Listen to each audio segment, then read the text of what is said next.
اسی طریقے سے ایک اور حدیث پاک آقا کریم صلی اللہ علیہ وسلم مسجد نبوی شریف میں ایک بندہ باہر سے آیا، عرض کرنے لگا یا رسول اللہ صلی اللہ علیہ وسلم،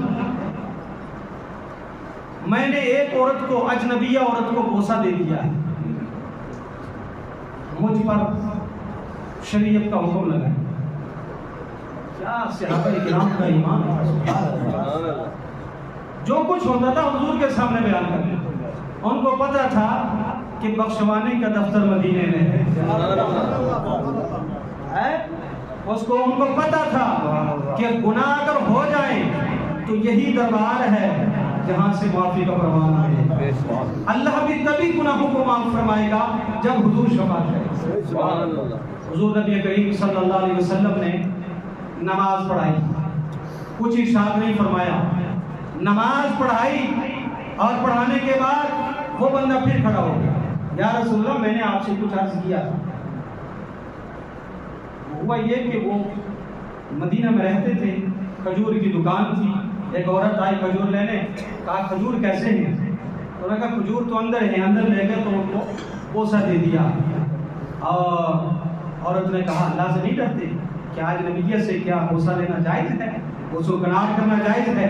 کب کبھی تعریف ہو گئی اور فوراً حضور کی خدمت میں آ گئی، یا رسول اللہ جو اسلام کے سزا سبحان اللہ۔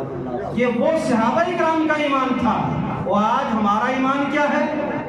دھڑلے سے ہم طلاقیں دے رہے ہیں، اور پھر جب کچھ دنوں کے بعد ہوش ہوتا ہے، جب شریعت کا حکم بیان کیا جاتا ہے، دھڑلے سے اس عورت کو رکھے گئے۔ مولوی نے اعلان کر دیا تو مولوی کے خیال میں تو کورٹ بھی کھڑا، یہ ہمارا حال ہو گیا۔ عورتیں جا رہی ہیں غیر محرموں کے ساتھ، بال بچے چھوڑ کر جا رہی ہیں، نہیں بولو یہ معاملہ ہے کہ ہر علاقے میں یہ بیماری ہو گئی ہے، بال بچہ ہے، جوان بچیاں بچے ہیں، پر اس کے باوجود بھی وہ گندگی میں منہ مارنے کی ان کی عادت ہے، پھر بھی جا رہی ہے دوسروں کے ساتھ۔ پر مولوی صاحب نے اگر کہہ دیا کہ بھائی شریعت کا حکم یہ ہے، پھر مولوی صاحب یہ کہاں کا اسلام ہے؟ کس چیز کے مسلمان ہو یار؟ صحابہ کرام سے سیکھو۔ آقا کریم علیہ السلام نے ارشاد فرمایا کیا تو نے ہمارے ساتھ نماز نہیں پڑھی؟ سبحان اللہ۔ کیا ارشاد فرمایا؟ کیا تم نے ہمارے ساتھ نماز نہیں پڑھی؟ عرض کیا رسول اللہ میں نے آپ کے پیچھے نماز پڑھی ہے۔ حضور نے ارشاد فرمایا جا تیرے لیے خوشخبری ہو، جو صغیرہ گناہ کرے اور پھر نادم ہو کر رب کے حضور آ کر اللہ کی بارگاہ میں سجدہ کرے، 5 وقت کی نماز ادا کرے، اللہ تعالیٰ اس کے صدقے میں خطاؤں کو معاف فرمائے۔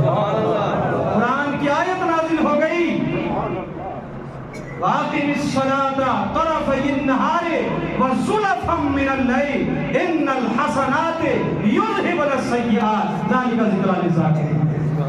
نمازوں کو قائم کرو دن کے اطراف میں اور رات کے کچھ حصے میں۔ دن کے اطراف سے مراد فجر، ظہر، اور رات کے کنارے سے مراد عصر، مغرب اور عشاء۔ جو شام کے قریب ہیں اور ان کو رات سے ملحق کیا، اور جو صبح سے قریب ہیں ان کو فجر و ظہر سے قریب کیا، فجر کے ساتھ قریب کیا۔ فرمایا جو 5 وقتوں کی نماز ادا کرے گا، اقیم الصلاۃ، نمازوں کو قائم کرو۔ قرآن کہتا ہے طرفی النہار، دن کے اطراف میں، وزلفا من اللیل، اور رات کے حصوں میں۔ تو پھر جب ایسا کرو گے تو کیا ملے گا؟ قرآن کہتا ہے ان الحسنات یذہبن السیئات، یہ تمہاری حسنات، تمہاری نیکیاں تمہاری خطاؤں کو معاف۔ اگر گناہوں کو بخشنا چاہتے ہو تو پھر ہمیں نماز 5 وقتہ کا پابند کرنا پڑے، اور یہ بھی یاد رکھیں گناہ صغیرہ پر ڈٹ جانا، اس کو بار بار کرنے سے وہ گناہ صغیرہ کبیرہ بن جاتا ہے۔ یہ مت سننا کہ ہم نے حدیث پاک سن لی کہ ہم نے جو ہے پھر غسل کر کے جب ہم 5 وقت کی نماز پڑھیں گے وہ خطا تو معاف ہو جائے گی، یہ تو عیش مل گئی۔ نہیں، فرمایا یہ تو اس کے لیے ہے جس سے اچانک زندگی میں کبھی ایسا کام صادر ہو جائے، یہ نہیں کہ ایک بار کیا پھر 5 وقت کی نماز پڑھتا مولوی صاحب سے حدیث سنی، وہ نہیں بخشا جائے۔ قرآن پاک کہتا ہے یا ایھا الذین آمنوا توبوا الی اللہ توبۃ نصوحا، ایمان والو اللہ کی بارگاہ میں توبہ نصوحا کرو، ایسی پکی توبہ کرو کہ پھر کبھی گناہ نہیں۔ حضرات محترم، میں عرض کر رہا تھا آقا کریم صلی اللہ تعالیٰ علیہ وسلم کی کتنی پیاری حدیث ہے کہ آقا کریم صلی اللہ علیہ وسلم نے ارشاد فرمایا کہ جو بندہ 5 وقت کی نمازیں ادا کرے گا گویا اس نے اپنے دین کو قائم رکھا، اور جس نے اپنے دین کو قائم رکھا اس کے لیے قیامت کے دن نور بھی ہوگا، نجات بھی ہوگا، اس کا جو حشر ہوگا وہ نیک لوگوں کے ساتھ۔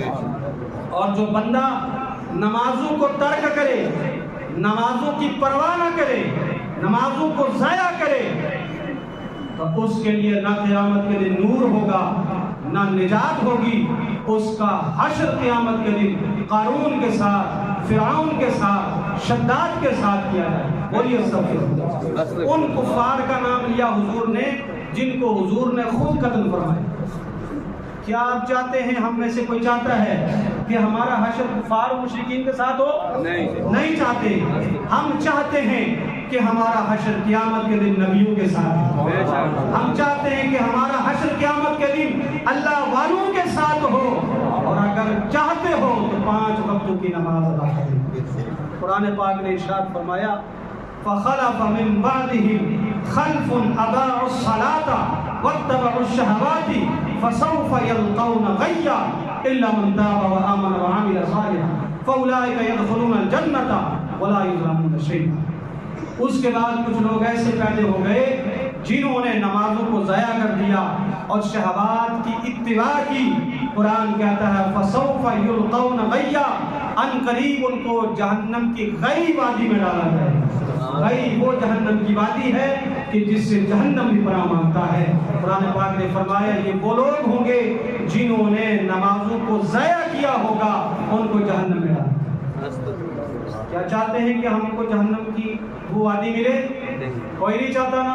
تو ہاتھ کھڑا کریں، انشاءاللہ نماز 5 وقتہ کے بعد انشاءاللہ بولیں۔ اور پھر ایک بار میں اپنی بات ختم کر کے سارا ٹائم صدر صاحب کو دے رہا ہوں، وہ یہ کہ جب اذان ہو جائے مسجد میں، اس وقت سارے کاروبار ٹھپ کر کے مسجدوں کی طرف رخ کیا۔